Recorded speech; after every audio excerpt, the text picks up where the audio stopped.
بسم اللہ الرحمن الرحیم۔ اللہ تبارک و تعالیٰ کے نام سے شروع جو بڑا مہربان نہایت رحم کرنے والا ہے۔ السلام علیکم دوستو۔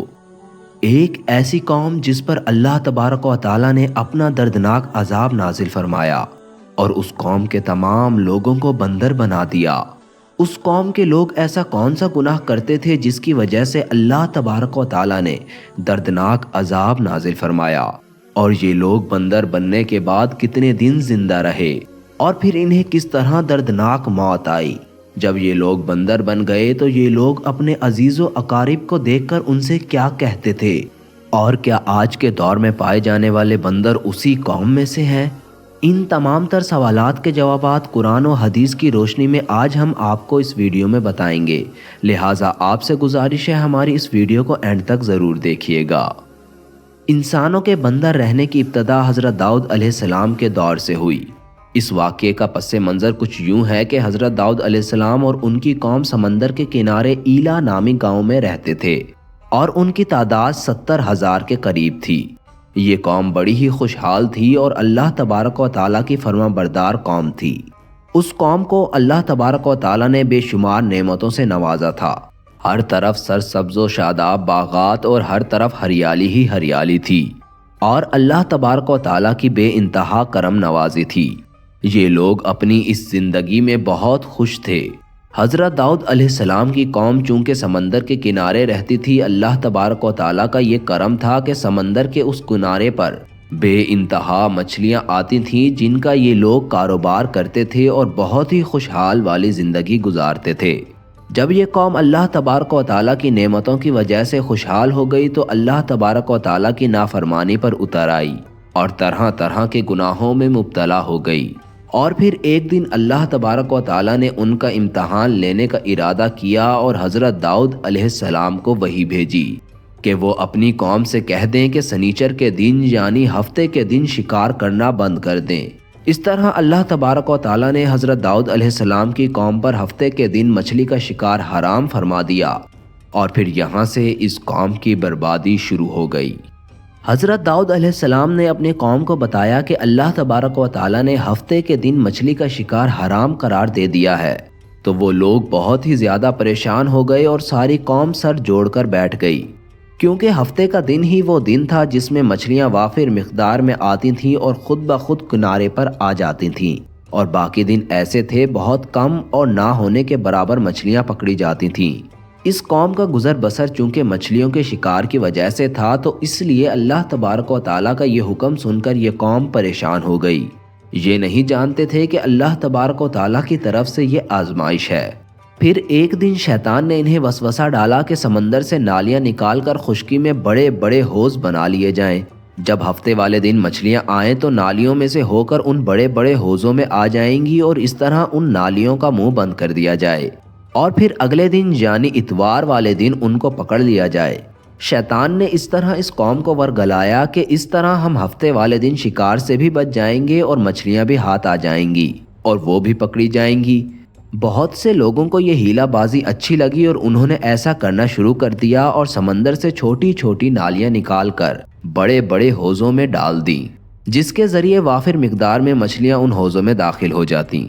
اس قوم کے بدبخت لوگوں کو شیطان کا یہ ہیلا بہت پسند آیا، لیکن اس قوم نے یہ نہ سوچا جب مچھلیاں سمندر میں سے آ کر حوض میں قید ہو گئیں تو یہ مچھلیوں کا شکار ہی ہو گیا۔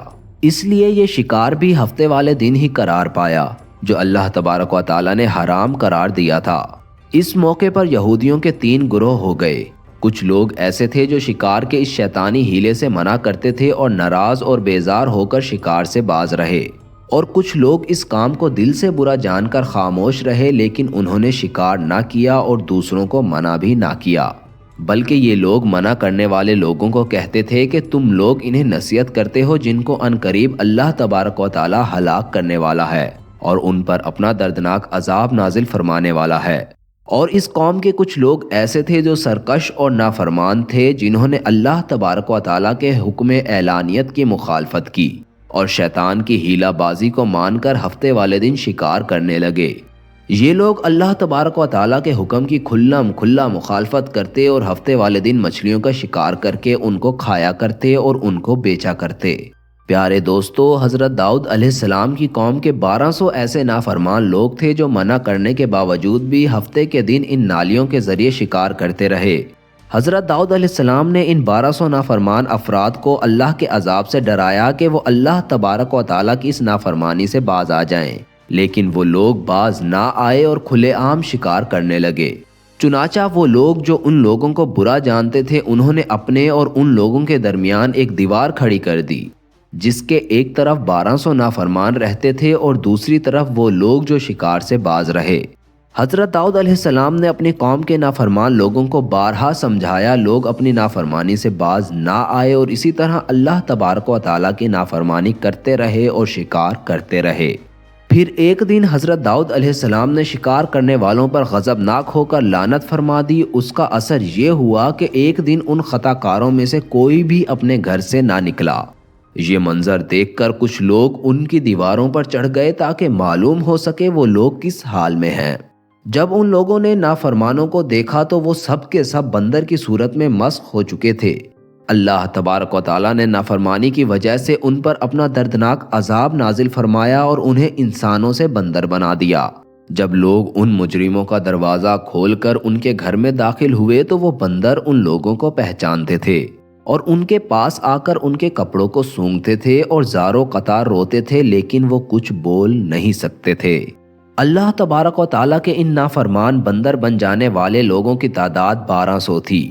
ان 1200 لوگوں نے اللہ تبارک و تعالیٰ کی نافرمانی کی اور اللہ تبارک و تعالیٰ نے ان کو بندر بنا دیا، جس طرح کہ اللہ تبارک و تعالیٰ سورہ البقرہ میں ارشاد فرماتے ہیں، اور بے شک ضرور تمہیں معلوم ہے تم میں سے وہ جنہوں نے ہفتے کے دن سرکشی کی تو ہم نے انہیں فرمایا ہو جاؤ بندر دھتکارے ہوئے۔ اس طرح حضرت داؤد علیہ السلام کی قوم کے 1200 بندر بن گئے۔ یہ لوگ 3 دن تک زندہ رہے اور اس دوران یہ لوگ نہ کچھ کھا سکتے تھے اور نہ ہی پی سکتے تھے، بلکہ یوں ہی بھوکے پیاسے سب کے سب ہلاک ہو گئے اور 3 دن کے اندر سب کے سب مارے گئے۔ اور وہ لوگ جو ان نافرمانوں کو اللہ تبارک و تعالیٰ کی اس نافرمانی سے منع کرتے تھے، اللہ تبارک و تعالیٰ نے ان لوگوں کو اس عذاب سے محفوظ رکھا، اور وہ لوگ جو اس شکار کو برا مانتے تھے اللہ تبارک و تعالیٰ نے ان کو بھی اس عذاب سے محفوظ رکھا۔ پیارے دوستو، اب بات کرتے ہیں کہ آج کے دور کے بندروں میں سے کوئی بندر ان کی نسل میں سے موجود ہے، یا آج کے دور میں پائے جانے والے بندر انہی بندروں کی نسلوں میں سے ہیں۔ اس کے متعلق روایات میں آتا ہے کہ حضرت عبداللہ بن مسعود رضی اللہ تعالی عنہ سے روایت ہے کہ آپ صلی اللہ علیہ وسلم سے کسی نے سوال کیا کہ آج کے بندر کیا حضرت داؤد علیہ السلام کی قوم سے ہیں؟ تو حضور صلی اللہ علیہ وسلم نے ارشاد فرمایا کہ اللہ تبارک و تعالیٰ جس قوم پر عذاب بھیجتا ہے یا ان کی شکلوں کو مسخ کرتا ہے تو یہ عذاب انہی پر ہوتا ہے جن پر وہ عذاب نازل ہوا، اور اس کے بعد اللہ تبارک و تعالیٰ ان کو ہلاک کر دیتا ہے اور ان کے آگے نسل نہیں بڑھتی۔ اس لیے یہ بات غلط ہے کہ آج کی نسل کے بندروں میں بھی حضرت داؤد علیہ السلام کی قوم کے بندر بننے والوں کی نسل موجود ہے۔ ایسا کچھ بھی نہیں ہے، وہ لوگ صرف اور صرف 3 دن زندہ رہے اور اس کے بعد سب کے سب ہلاک ہو گئے، اور اللہ تبارک و تعالیٰ نے اس قوم کے نافرمانوں کو صفحہ ہستی سے مٹا دیا تھا۔